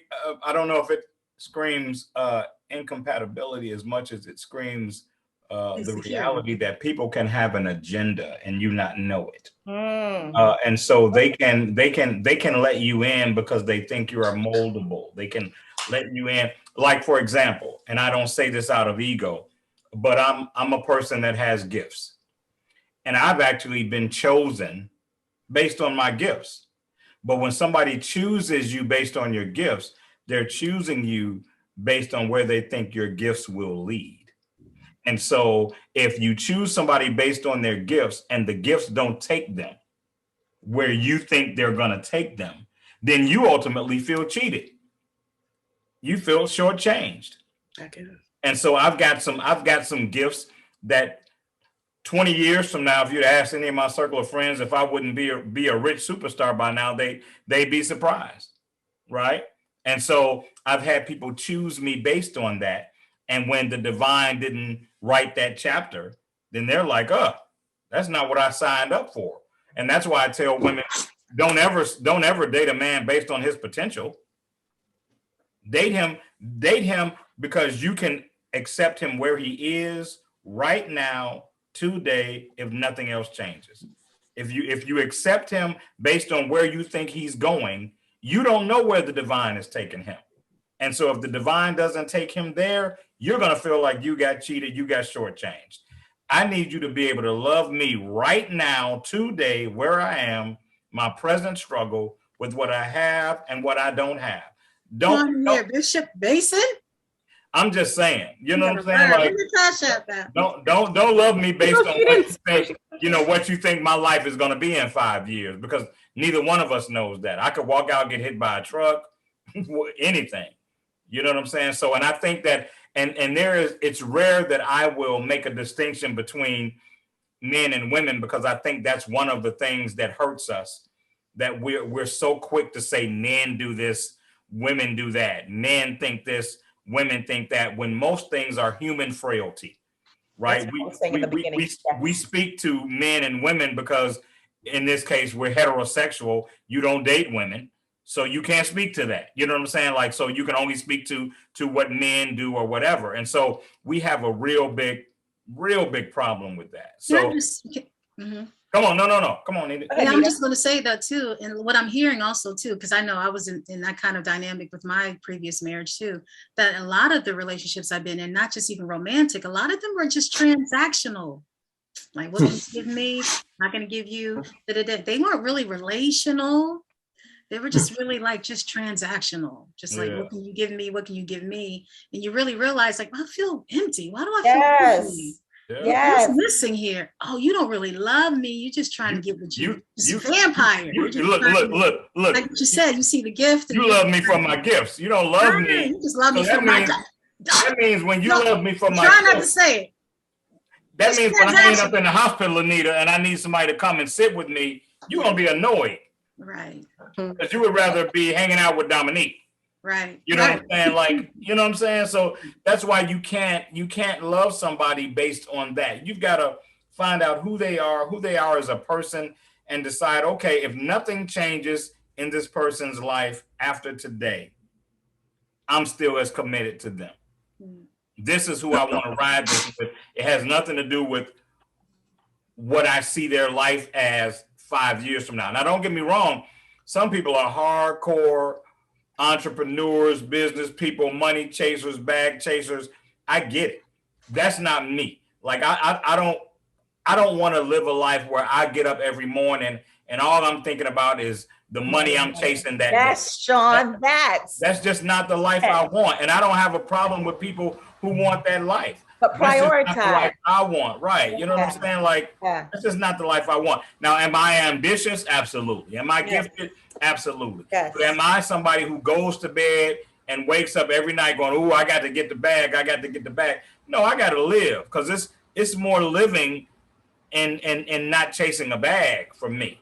Mm-hmm. You know, there's living in the quiet, simple things. I don't have to be on a yacht to live and sit and go, wow, this is an amazing life. So, absolutely. You know, it's about people seeing life through the same lens. And as a photographer, I will often make, you know, photography metaphors, but it's about somebody who sees life through a similar lens as you see it. You know what I'm saying? Like, I would much prefer not to be playing the field and doing all this dating and all that. It sucks. It sucks. And it's just like, how do you find that right one? You know, and every time I stop dating, I commit that I'm never doing it again. I'm never doing it again. And what happens with me is, and I'm pretty good at this because I've gone stretches of 4 or 5 years not dated. My family would tell you, "I want to meet your brother-in-law." No, you don't. He don't want to meet nobody. They would tell you. Now I don't come off the bench if it doesn't look like it could be something. Like, I don't date for sport. I don't date because you cute. I don't date because I want to get you in bed. Like, no. If I'm dating, it's because I want to be open. I want to be transparent. I want to be vulnerable. And usually that's exhausting. So if you do that and then it fails, then I'm probably going to be on the side for a while, recharging my battery and deciding if I want to do it again. But I've learned that you don't get any reward without the risk. So the one thing that's good is that I don't come off the bench if I'm not willing to give my all. Gotcha. What's your sign, Shawn? What's your sign? I just had a birthday, New Year's Eve. Oh, you're a Capricorn. That's why. Happy belated. You're all in. You're hardcore. You're a Capricorn. I just had a birthday. My baby's December 30th. Okay. Yes, Jesus. Oh, Lord. Yeah. So we might need to work some stuff here. Capricorn love. Ooh, y'all hard, yeah. Rigid. Ooh. I wanna get back to what Kimberly asked, is what happens when you don't like each other, and kind of piggyback off of what Shawn was saying. Well, I wanted to answer that, Dominique. Well, hold on just a second, because I'm gonna tie it both in for me. Right now, there's so much trash out there in the world. I don't want to date. The idea of dating is exhausting. Like, I want to be a serial dater just so I have some kind of healthy distraction. But at the same time, like, I don't need a date. But what I want and what I would hope my future partner would want, or my partner would want, would be to be my best friend. Yeah. But to like be my road dog. Like, when I'm down, I need you to get me up. And when you down, I'm gonna be there to get you up. And when we both down, well, we just gonna get on each other's nerves. But at the end of the day, we're gonna come back together and have a meeting of the minds. I have a best friend. I've known her for the last 20 years of my life at least. And there are days where I just don't like her. I just can't stand her. Like, she just gets on my damn nerves. I get on her damn nerves. There are plenty of times. So at the end of the day, like, or even my mom, like, we both get on each other's nerve, but at the end of the day, these are people I can call and say, "Hey, I need help with," and they are right there without a question, without a doubt. They'll put every personal feeling to the side because they know deep down at my core, I'm not a bad person. They know deep down in my core, I love. And that's the type of relationship I want. I want my partner to be my best friend. Yeah. Someone like, I'm so sick of you. Your breath stink, get out of my face. But at the same time, like, he could say the same thing to me. Like, you know what? You're right. You go brush my teeth. But then you don't need the serial date, Dominique. Date. Well, it's a healthy distraction. Not only that, Glenn, she just answered her own question. No, I haven't started. Like I put that off for the new year because like right now I'm on vacation for the rest of the month, so I'm just gonna do a little bit. But like the serial dating is to like really get like to hone my discernment. Like I know I don't want this, and I know I don't want that, but there's something I do like. I can't even You give just them that answered your time. own question. You know how? In your mind, there is a different set of rules for your relationship with your mom and your friends and your man. There's not. The rules you just laid out, hear me out. The rules you just laid out for your mom and your friends, and you don't always like them, but at the end of the day, y'all not going nowhere because y'all ride or die, y'all thick. It's the same thing for your relationship. Here's the thing. I can tell you right now, I can pick up the phone right now and call any one of my more serious relationship exes, and they will have a conversation with me. We're Absolutely. friends still. And the reason being is because the people I choose to have relationships with, I chose to have as my friends. Now, did they pan out and have, and when I said these were all long-term relationships, yeah, 2 of them I'm married. But at the end of the day, that's what I want. At the end of I want there's a success rate there, but it's my discernment in the little things. And it wasn't until I learned how to love myself a little bit more that I'm like, okay, my old relationships that were marriages, like I didn't see that before. And now that I know this next relationship, I know how to pick a friend. Right. And I love myself enough to like see what red flags are and what I do and don't want. Think about marriage. Think about the idea I'm at the point right now where I'm like, is marriage really what I really want? Because when you really think about the construct of marriage, I'm sorry, it seems to change things. So for me, I know even for the next romantic serious relationship, I'm thinking about what I really want that to look like. Do I even want to label it as quote unquote marriage? Like I wanted to have a nice little bow on it some kind of way, but I'm not sure I don't know if I want it to be recognized by the state. Like, I'm not sure what I want it to be recognized as. That's something I'm still because it seems like when you put the M word on it, I know. It just perverted. I've battled that a long time. I'm kind of still working. There are expectations that you didn't realize that you had until that ring goes on. Oh my God. Yeah, there's something that happens. You personally don't even realize until the ring goes on. You don't realize there are certain expectations that you have. That person doesn't realize there's expectations that you have. I don't know what happens. What happens? Why? Well, guess what? It's like I'm a firm believer that when you join the struggles of life together with 2 people, if you're not careful, it can be the thing that tarnishes the relationship. And that's why people end up going outside of their relationship, because they need somebody they don't have the stress of paying bills with, putting their kid there. It's a human frailty. Because in our mind, we want to romance it. We want it to be this beautiful fantasy. We don't see us sitting across the dinner table when we don't have enough money to cover all the bills that are on the table. We don't see that part of it. And so then when we have to walk into that space, it ruins the fantasy for us. And so then you seek somebody that you don't have that element with, because you can romance it. Gotcha. You're romanticizing of the relationship. Yeah. But I know people who have been in those type of moments, and then when they put the M thing on it, it unravels. Yeah. Well, but I really believe this. If they put the M thing on it and it unravels, I like that though. The M thing. Okay. That's because somebody has a skewed perspective of the M thing. Okay. Because the reality is, I think it's unrealistic. Yeah, well, your relationship should not change. Right. So that means somebody changed it based on their perspective or their perception of what marriage is. So I always say, I'm not looking for my wife, I'm looking for my last relationship. And then if we together decide that legally we want to do some things in case she leaves or I pass away or whatever, we can do that. But marriage defines nothing. I know too many people that are married treat their spouses like shit, and too many people that ain't married that'll give their kidney on 30 seconds notice for their mate. So marriage doesn't define anything. It's but some people marry for a wedding, and I always said weddings and funerals are for your friends and family. Man, I know that you're willing to work harder for the wedding than you are on the marriage. On the marriage, right? You spent $15,000 on the wedding, and then on Saturday morning, if he asked for pancakes, he wrong. If she asked you to take out the trash, she wrong. You know what I'm saying? It's like, come on. If I'm gonna hate you in a year for just sitting around breathing, then there's a problem with that. And I shouldn't have married you. And there's something there that showed you I shouldn't have, and I ignored it because I was trying to get to the wedding. Right. And a lot of people are trying to put the pictures on Facebook and I's married now. Let me flash the ring and all of the ceremony and the glamour and the glitz of it. Right. But if you're not marrying your best friend, don't get married. Yeah. Right. Exactly. Dominique, that's sweet. You raise your hand like Robert has something to say, and then Dominique.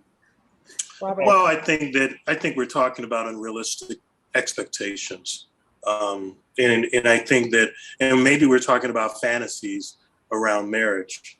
Clearly, I did not get married, the times that I got married because, I just wanted to, put it on Facebook. We didn't have Facebook back then, but, all these other things. But I mean, guys, I want to really talk about. Robert, you put your marriage on MySpace? AOL, the AOL, right. But I think that I think really it really comes down to unrealistic expectations when we're talking about what we want this to look like. Because when we look at a partnership, you have the conversation about what a partnership looks like or should look like. And it's really a give and take. I mean, I know we're making fun of the relationships, the failed marriages, et cetera, but there's really more to that. We didn't just jump in and say I do just because. No. We did it because we started out loving that person. They were a ride or die or something like that. I think Kennery said something earlier where we let people get in our ear, whether it be family. We're not protecting the union of marriage or the relationship. In that, and now we have social media that says this is what a relationship looks like, which is not true. And so we have to, even as a consultant, I talk to people and I give them ideas, but they ask me, hey, have you done this before? Yes, I've done this before. Let me show you how it looks. But people have a skewed view of what relationships look like. I'm not going to go biblical on you because I think Dominique said her ex-husband was trying to do the pastoral piece of it, but I got my Bible right here. But I think that we've kind of lost. Pull out that Bible there because there's a coaster. Use your Bible as a coaster. We're gonna pull that Bible out. Let's go for it. We don't want to touch the Bible. It might start burning. We don't need that. He's sitting as wine on his char. That's all. Dominique is not amused. I got my own coaster. So I think that we have to really look back at the foundation of every relationship that we start. We're all starting from a broken place, guys. Yeah. We really need to get therapy and healing. Yeah. And once we do that, we can move to a healthier space. Yes. And then as we talk about relationships, I'm not going to preach to you all tonight, but the doors of the church are about to be open. So, but I think, this whole piece of we need to keep the noise to a minimum and our broken friends to a minimum when they're trying to tell us what a real relationship or marriage looks like. And they've never done it. Right. They've never done it successfully. Exactly. I always joke that if you're taking dating advice from somebody who hasn't had a real relationship since the Obama administration, you are getting the wrong advice. Go ahead. Oh, that's okay. You remember when we were kids and you met new kids and you just kind of met them and you didn't have any expectations of, you didn't have a list of what they had to meet, what requirements. You just met them. Start playing with them. You just start met them and you play. You liked them or you did, if you get along, whatever. But you didn't have a list of expectations or requirements in your head that said, I'm going to be with this friend. I'm not going to be with that friend unless they were doing something like bullying or something you didn't like. But if we always talk about getting back to the child in us. Yes. And you know, as part of what the book is about. That wasn't a plug, but that was just saying, if we could simplify how we operate with one another, that would cut out 80% of the problems that we have, because we've been conditioned to have all this other garbage in our systems, how we approach not only other people, but ourselves. And that's how come we have a hard time having more pure interactions and more pure relationships, because we're so skeptical because of the things we've been taught about how we should operate. And so I wish we could get back to that. That's so beautiful, Kennery. One of the most beautiful relationships I've had. I no longer have it right now, but one of the most beautiful relationships I've had. It happened. So, I was with you, Anita. I'm gonna just tell you, I was with you because you were framing it up. He was like this close to being my next ex-husband, like that close. He was so beautiful. And I never forget when we first started talking, we were very in our egos, and I was dating other people and he was dating other people, and we both knew it, you know, but we were kind of telling each other, you know, like we wanted to be with each other. And I just got tired of it because, you know, like Dominique, I was a serial dater, and I will always kind of just be that type of person. He knew that. And I was very clear to him that I was not exclusive. And I'm very clear with everyone, I'm not exclusive. Like, this is what it is. When we start dating, I'm not going to be exclusive. So I told him that, and I just made it very clear. I said, look, this is what we're going to do. All I owe you is the truth. That's it. Can we give each other the truth from this point on? Can we just operate? Can that be the constitution in our relationship, that we just give each other the truth? Can we just move in that way and just be truthful with each other? Let's just move in that way. And I tell you what, that was something that we honored, and it was so beautiful. Now, it hurts sometimes. A lot of people ain't ready for the truth in relationships. When they say the truth hurts, baby, that's a real thing. That's a real thing. And a lot of people aren't ready or have the emotional intelligence to be able to give the truth in love, and then to be able to receive it and say, okay, thank you for telling me that truth. That hurts, but thank you for telling me that. You know, but it was one of the most beautiful dynamics. And from this point on, that's how I operate in all my relationships. I cannot be in any kind of romantic friendship relationships that is not aligned in some level. It has to be aligned in truth. Like, I need the truth. Yes. And that's what's so beautiful about kids. Right. They're just the truth. Really? That's just expectations. It's so pure. It's the truth. Like, I want to be your friend. You want to be my friend. Come on, let's play. No expectations. It's the truth. It's so pure. Yeah. And thank you so much for that reminder of how important it is for the truths. But unfortunately, life and hurt and trauma creates these boundaries, creates this armor, and then we create illusions and fear that no longer, then it creates these untruths that we end up having to kind of jump over and jump under. That we tell ourselves. That we tell ourselves. Though, because you know you don't want to experience that hurt again.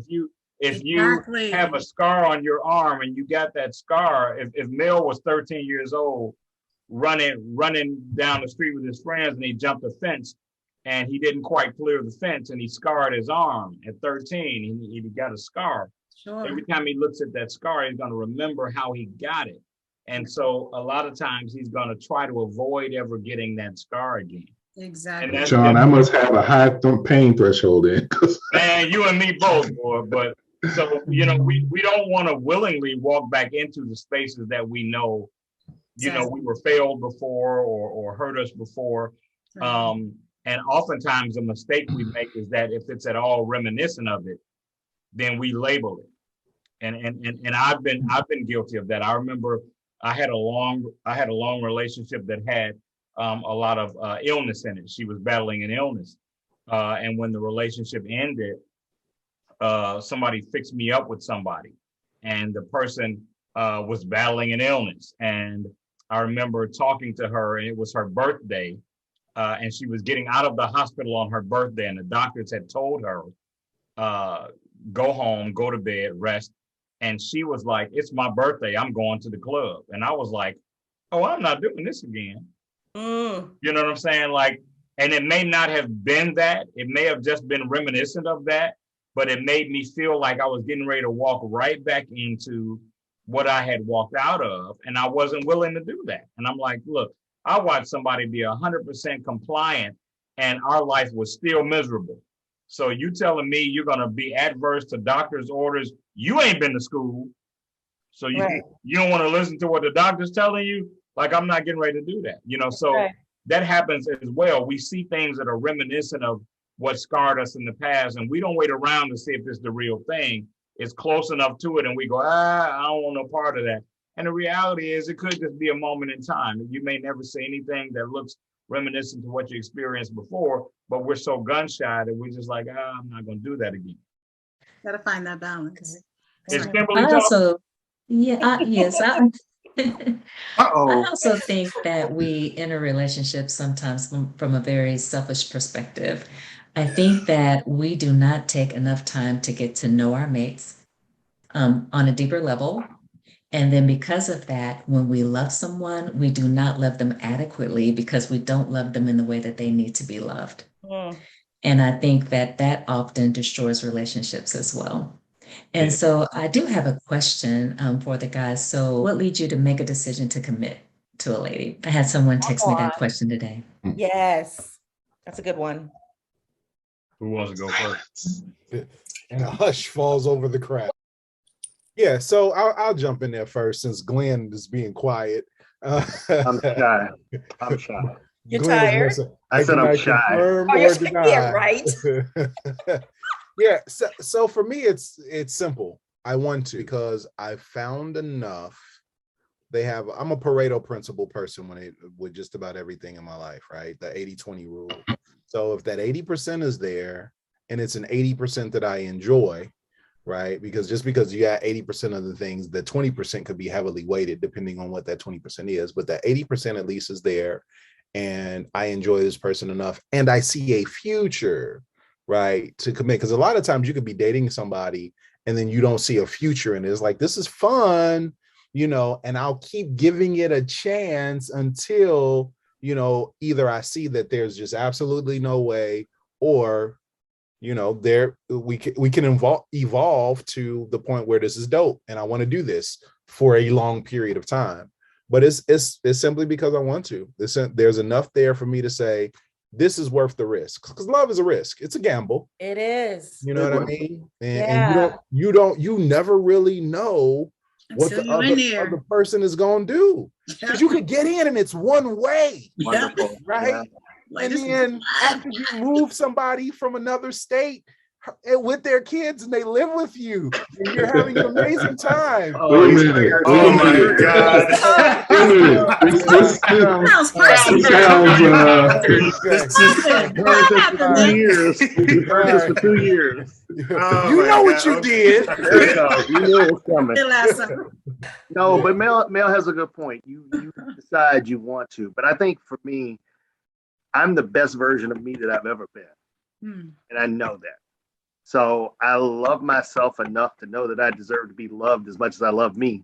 But I also need to have that person that is worthy of all the love that I'm capable of giving. Come on. Yes, Glenn. So it's, you know, I'm a very low maintenance person when it comes to, I work hard, make my own money, take care of myself, and have taken care of myself for a long time. So I have an independent streak. It's the Aries in me, that I'm just super independent too, because, you know, Aries, we'll tell you the first minute you make us mad, we'll tell you that we can live without you.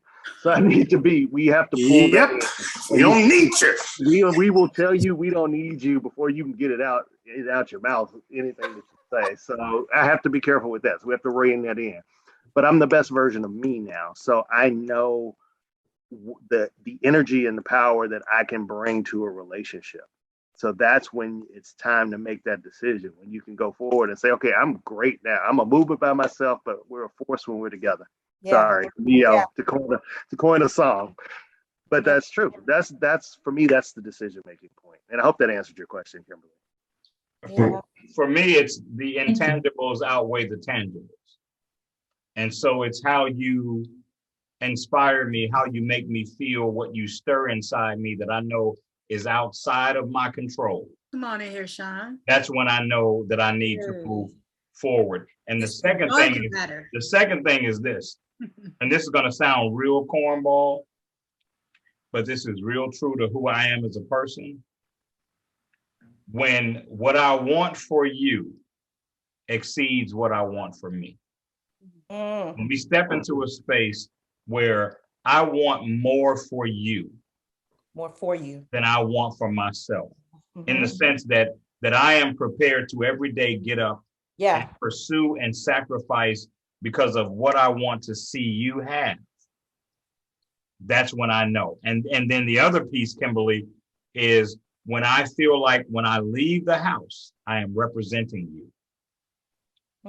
That's the other piece. So that nobody will ever come back to you and tell you any bad report on me, because who I am outside the house when I'm representing you is so significant to me that you will never get any bad report on me, because I don't care if I'm standing in Target or having a drink at Norman's, I am your man. Come on, Shawn. And I will conduct myself like I'm your man. Yeah. That's when I know, when it's that significant to me that I feel like I am representing you in everything that I do. That's when I know it's time for me to stay where I am. Come on in here. What did she do? That's Robert, that divine masculine there. That's what happened. You met your divine feminine. Come on. Well, for me, it's simply a matter of I never go out. I'm not trying to convince anyone to be with me. I'm not trying to sell myself. I'm just being me. Right. And so once I understand, or I have that feeling that you're here because of me, just simply me, if I get that feeling from you, if you have expressed that is your sentiment, then we can make a decision to go this together. I just actually stepped out and tried some dating. Oh, lovely. Oh, okay. Oh, okay. So, but what happened is that, we had a great time. She's a wonderful person. We had a great time. We went out 6, 7, 8 times. Every time we had a great time. But then I posed a question. It's like, okay, we're having this good time. Where are you at? Are you feeling the type of attraction to me that would cause us to move to the next level? And she kind of wavered on that. And so in her wavering, that said no to me, because that's not a long time, but it's long enough for you to know that you want to move your piece to the next square or not. When we're adults and we kind of, if we're using any type of discernment, we understand what we like and what we don't like, unless we don't know ourselves. That's right. So for me, if I'm feeling that we're in sync and we're on the same page and we're just kind of raw in our attraction to each other, then that's when I'm ready to say, hey, let's make this serious and exclusive. And so, but for me right now, I know I have a lot of stuff on my plate. I'm a caregiver for my mother. So I'm not going to ask anyone to step into that space unless they volunteer and they're okay with it, because my time belongs to her for the most part. So it is what it is. Thanks, Henry. Robert, do you have anything to say? I think for me, one of the things that has worked for me, and it still works for me today, is that if I feel like we can come together and make a relationship happen, and I'm committed fully, and you're committed fully, I'm here for it. Let's do it. I think two broken people coming together, because again, everybody's broken. We're trying to look at the healing aspect of it, and let's face it, a lot of us aren't doing the healing piece of it. Yeah. So I'm a giver. I'm the whole lover of love that is a slogan for me. Is I'm here to love you. I'm here to love away your pain, your hurt. We talked about it earlier. You talked about it, I think, Char, in terms of the abuse piece of it. That, that's never been me. But, so I'm here to be better than your last man. Joe says what your man won't do. Oh, Rob, quoting Joe. I'll do. Rob. Right? All the things your man won't do is the correct way to come with it. That's frame it, take it home like a preacher. That's Joe. He said, you just love your pain away. That's what he said. Oh, come on. That was what I don't want to go. Let the man preach, y'all. Let him preach. Come on, Robert. Come on. That's what I'm here to do. You've got to allow me. Love is help. Reverend Pink Preacher. Yeah. You've got to allow me to be able to do it. So you've got to be in a space, the right space where you can receive it. So that's I think the feminine energy. Yeah. Sometimes it's hard for us to receive. That's something that women have to learn. That's something. Yeah. The doors of Robert's house, the church are open. So I think that I'm pretty observant. As Kennery and all of us have probably said that have been through divorces, we kind of know. We kind of know that this may not be the right relationship for us because one of us is still triggered by some of the things that we see. But when Kimberly, that it's the relationship, or you want to take this, forward. You're spending time. They're making it where you feel comfortable, you feel safe as a man to be in that relationship because you're making it that way. So we can sit and have hot chocolate and some other stuff. Maybe not Dunkin' Donuts, but we can probably have some, some Starbucks. Let's just throw it in there. I'm sorry, Kimberly, but let's just throw it in there and and have a good time where Chef Mel is about to go into the kitchen. I was gonna say it's so cool to watch him walk through there, and I know exactly where he is. I'm like, I've been there. I know where that is. He going in the kitchen, so I'm a cook for you. I'm not Chef Mel, but I can put on an apron and we can do some stuff, and we can do it together with wine and stuff like that. You can hire me to cook the meal for you, Robert. That's what I'm talking about. And then we just open up these candles. Robert, I know that. Hey, Char, can I say this? Can I say this though, Char? Yes. But I want to petition us all, as cornball as it sounds, to remain hopeful. Yes. Remain hopeful. Yes. I see you, Dominique, but I want you to remain hopeful. Dominique turned her mouth up like she smelled She did. I just smelled a man cave. Don't do the man cave face. It's that barbershop environment that I'm in from all walks of life. But you know what? I think all we can really do is continue to work on ourselves because what you don't want is for the ideal person to be presented and you're ill prepared. And then you're ill prepared out of your own bitterness, out of your own baggage, out of your own hurt. And then something gets laid in front of you and you're ill equipped to take advantage of it. So I want us to stay hopeful. It's funny because I had a conversation today. I was kind of talking to somebody that had just ended something that they thought was going to be it, and I said, hey, at the end of the day, you went at it with full transparency. You tried to present your authentic self. Don't let this failed attempt rob you of that, because that's what's required. Right. To make it work. Right. So don't let that failed attempt send you into a place of regress. Right. You can't go backwards. Right here is where you are.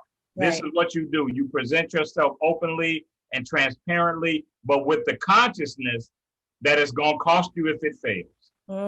There's a risk and there's a reward. And you have to find some peace with the fact that, okay, I got to give my all to this. It may not work, but it's not going to be what it should be if I don't give my all to it. And then don't be scared. I'm going to step back. I'm going to recharge my batteries. And when the divine says it's time for me to step out there again, I'm going to step out there again, but I'm going to step out there no less transparent, no less authentic. Come on. No less risky. You know what I'm saying? Yeah. And so I want us all to have that spirit. I mean, I laugh and joke with the person I was talking to and said, I ain't doing this shit no more again. This is it. Woo, woo, woo. But in my heart, I want that. That's the truth. I want my woman. Yes. I want my mate. I'm not afraid to say that. I want to wake up and look over and see the person that I know got me and I got her. Come on. And you know what I'm saying? No matter what it looks like, no matter what it looks like outside, till we're 70, 80 years old, I want that.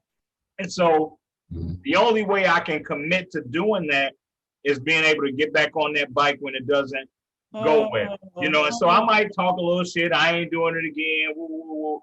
But if it shows the potential to be what I dream of, right? Then I'm gonna get off the side of the curb. Yes. And I'm gonna subject myself to that pain and that hurt again. And if it doesn't work, I'm gonna sit there and restore my battery. And if it presents itself again, and I'm like, this looks like Hey, Shawn. Thank you, Jesus. Hey, Shawn, I'm always riding that bike, dude. I'm always riding the bike. I'm just gonna speed up if if it don't look right. And if in extreme situations, I might run you over or something. Oh Lord! I'm just kidding. But that's just the truth of It's a joke. It's a joke. And here's the worst part. Like I say, I don't date for sport, but we all know that sport is sometimes how you find it. Like you're not trying to do nothing, and then you realize, this person ain't that bad. You know what I'm saying? So there's a way you can sabotage yourself by being so relationship minded. Like I don't entertain folk that I don't think I can't run if I can't run the long race with you, I don't entertain you. But the reality is that's how we find some people. Let's be honest. Right. Physical attraction sometimes is what draws us in. And then you wake up and you go, this person ain't that bad. I think I can, I might be able to hang out with them for a little while. That's true. Not only fine, she's a good person. Right. It's a real tricky. But at the end of the day, I just want you all to be like, if that's what you want for yourself, don't stop thinking that it's possible. Yes. Don't stop thinking that it's possible. Hold on to that hope. Continue to make yourself better. I can say right now, I am my most authentic, transparent. I have never approached anything or any engagement with a woman as transparent as I am right now. Like, this is what you get. This is what you don't get. I'm willing to work as hard as I need to show you who I am and where I can add value to your life. I'm not ashamed of it. You ain't gonna call me soft because I open every door and do because that's just how I was raised. You know what I'm saying? So continue to improve yourself. Shake off that baggage. If you got any baggage from dating, somebody's been in your ear, giving you whack ass information, let that shit go. You know what I'm saying? Like, present as authentic and as true as you can, because the person that is for you is waiting for that. They're waiting for that authenticity. I raise my hand to the sky. You know what I'm saying? Like, I'm just being truthful. The person that's for you is waiting for you, but they're waiting for you in your full transparency, in your full authentic self. No barriers. I'm not protecting myself anymore. Like, I already know if it don't work, I'm gonna hurt, and I'm gonna have to deal with that hurt, and I'm gonna spend 3 months, 6 months. And whenever I'm better, I'll get back out there. But for me, it means too much for me to not give everything I have to it. That's beautiful. Wow, Shawn. I'm not trying to impress anybody or nothing. I'm just saying, I'm an old dude. You know what I'm saying? And this is what I've learned that you have to do if you're really serious about it. Like when people say, oh, I won't look at anybody out of state. You don't really want it. You can't control the divine. They gotta be within 50 miles of you. Get out of my face. Don't get Mel started. So I had a relationship for 3 years out of the country. So Yeah, I mean, you can't limit the divine because the divine will work it out. If you find somebody that's out of the country and it's for you, the divine will work that thing out for you. So if you limit the divine that you're supposed to be leaning on, you are already losing. Open yourself up. And guess what? Here's the other piece, Char. If you open yourself up to that, then he'll put somebody right next door to you. He just needs to know, you know what I'm saying? He just needs to know that you're willing to go as far as you need to go for it. And once he knows that you'll go as far as you need to go for it, he'll put it 50 feet from you. I'm just telling you what I know. That man's cash out. You're telling us what your thoughts and your experience have been. That's just my truth. I ain't trying to define it for anybody else. I'm just saying what's real for me. I believe if you open yourself up to that thing and you let go of that challenge, he'll make it real easy for you. He just needs to know that you trust him to work that thing out. I'm holding on, Shawn. I'm holding on. Now, what's your sign? Me? I'm a Libra. Oh, come on. And the middle sign is stop. That makes sense. He's a logical. This is yours, Shawn. You left it over here last time we were there. Libra. He's a totally different Libra than me. Yeah, when is your birthday? October 7th. I'm the 8th. Yeah. Oh, they're right next door. He's a lot different than I am. But here's the thing, though. Here's the thing, right? So to say opening up to stuff, right, that you normally would. Some people have their boundaries. Some people have their what they are willing to do or not do. Some people need the closeness of a relationship and can't do a long distance thing. So you don't have to be open to somebody in Nova Scotia, no, not at all, in Chicago, because you know that at the end of the night, I need my back rubbed after a hard day.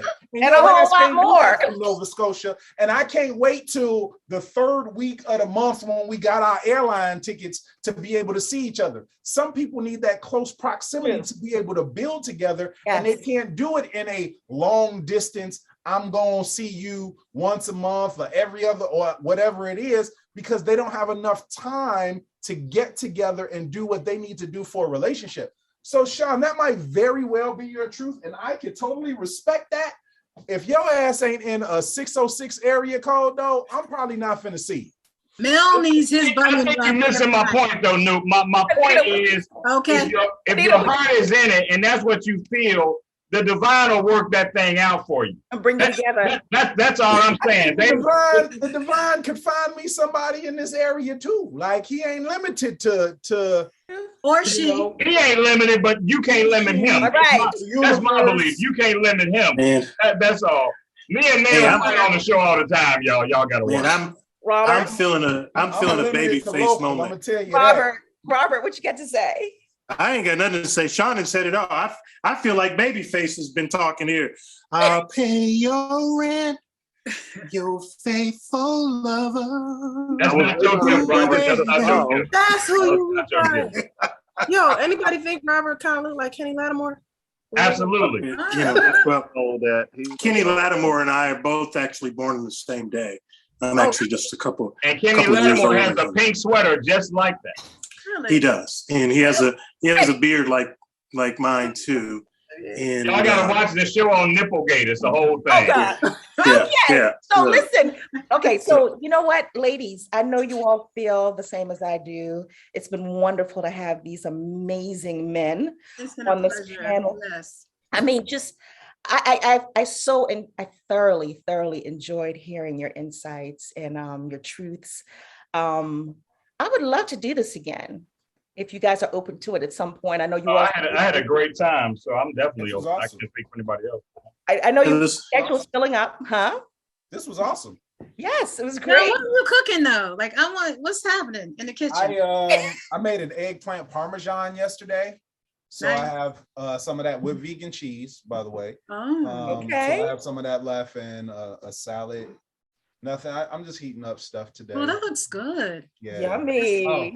Yeah. You're vegan. You're vegan. So maybe I'll cook and we can do a live show at the table. Oh, nice. That would be nice. I'm down. I'm a cook too. I love to cook. I think it's art. Cooking is art. Yeah. So, hey guys, I'm thinking the next time that we come together, even though you don't want us in the cave. I think it would be nice. In a smelly man cave. Yeah, right. Look, we're not missing a thing. Trust me. But it doesn't smell, Dominique. So, smell it right now. I didn't say. Now we've been in a parlor, and you know, and you don't want to be. You're calling a man cave a smelly cave, and we've been in the parlor. You know, it smells. It smells. Fantasies and rainbows in the parlor, though. I was like, what? We didn't say we didn't want to come into all the perfume and candles burning in the parlor. We don't want that kind right. Incense and everything. It smells like DW home candles in the parlor. Right. and we're four men that actually pride ourselves on looking good and smelling good. Yeah. There's no smell. Doing our nails and you better think about it. Yeah. I was a metrosexual before they coined the phrase. I was like, I see manicures on these brothers. I said, okay. Right, I get my feet done and everything. I mean, our man cave smells like Tom Ford Black Orchid. Yeah. Well, Mel and I are both members of the illustrious Kappa Alpha Psi Fraternity Incorporated, so you already know that our presentation means a lot to us. That's why you're here. Look over my shoulder. That's why you're here. So listen, I want to, so the next time I would love for the guys to bring their questions and maybe Shawn be the one to, well, I mean, you can host in my place. You don't want to do that. They already want to take the whole responsibility from me because I talk too long. Let's tell Glenn or somebody do it. What, Robert? Can we switch up the question piece of it? You know, we got Shawn as our host, our illustrious host. See what I'm saying, Shawn? They don't want to hear me talk because they have to. Yeah. No, because I think we listened. The ladies listened. I love that you checked me in the beginning because I was about to go into a whole nother place. But I think because it's communication. You got to hear both sides. Yeah. You know, it's all about communication. Exactly. This was powerful. It was. It is. There was something else I wanted to talk about because I'm really big on the art of making love. I started talking about that. Yeah, sure. I was trying to get in there. You know where I was going. Did you say the art of making love? The art of making love. Anyway, this is something I want to pick up on the next time. The next time. So listen to this. I read it. Anita's heard me read this before, but I thought it was so beautiful. It says, physical penetration is sex, which is a very superficial thing. Psychological penetration is love, which is far more deep, far more significant, far more beautiful, far more human. And then there is a third kind of penetration when two consciousnesses meet, merge, and melt into each other. My only problem with that is that physical penetration can be filled with love and legitimacy as well. It's just that, love does branch it further, but to me, there is nothing that matches making love to someone you're in love with. I have never experienced anything that is as significant as making love to a person you are in love with, and that is a physical penetration experience. So I don't want the physical penetration. Well, for me, wait, we're not going to start this conversation because it's going to go a whole. Oh, please let it. I want to hear what they have to say. I want to hear it. I want to hear it. This can be your segue to this. Can be the intro to the next one, Char. This can be part two. Okay. Because making love is a mental thing for me. So it's a mental thing. So it's a. For me, when it needs to be. So y'all trying to go.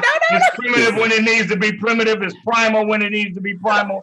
It's not always mental. Sometimes it's gutter bucket. We'll talk about it. It is what it is, We're going to talk about it. Gutter bucket, I heard you. Yeah. We're going to talk about it. So let's make that part two, okay? We got a whole lot more to talk about. So you all have questions for us, huh? I want some mental sex. Mind sex. Why, Robert? Yeah. Robert, somehow I feel like mental sex is going to have me rub one out when I go to bed that night. No, not. Okay, you know what? This isn't with men, brother. This is with women. I'm talking about. We're talking about that, Robert. Mental sex don't feel like actual sex. This is why I see what you did. You see what you did. Because y'all probably got lotion in every four corner of the room or whatever y'all use. Absolutely. Don't you be misled. Right. I'm not misled. In the right kind of lotion. What you talking Miss about? Char, let me know Whatever when the next one is, my Libra buddy, because I'm about to go eat. Yes, thank you so much, Mel. Thank you, Glenn. Thank you, Char, Shawn. thank you for letting me infiltrate. Yes, you're a friend of the program. We're family now. We're good. Thank you, ladies. It was Have a great amazing time. time. 3.7. You guys are welcome to watch The Cave on Thursday. I hope you will join us on NDTV. Glenn, and say you it can again. make comments, and we will definitely shout you out. We like shouting out people that we know. We do that a lot on the show. I enjoy watching your show. Yeah, please come hang out with us. I mean, you know, we monitor the threads under the show as it's going. And so there are conversations that are happening while the show is going with the production team. And so it's a really fun time. And I think all of you guys have a lot of stuff to contribute. So it would be really cool if you guys did that. We'd love it. On Thursdays, Glenn? Is it Thursday? Thursdays, yeah. Thursdays, 9 Central. Okay, because the one clip I watched of you all, I'm like, oh my God, who are these people? Why did they let them out? They need to go. Why did they let them out? Anita, now you, after 2 hours with us, now you love us and you understand. I love my brothers. Oh, Jesus. Well, thanks for a wonderful experience, everybody. Have a great rest of the week. Have a good night. I will be in touch and we'll try to coordinate another time. Thank you for having us. Thank you so much. We appreciate you guys. Good night. Okay. Take care, everybody. See ya. You too.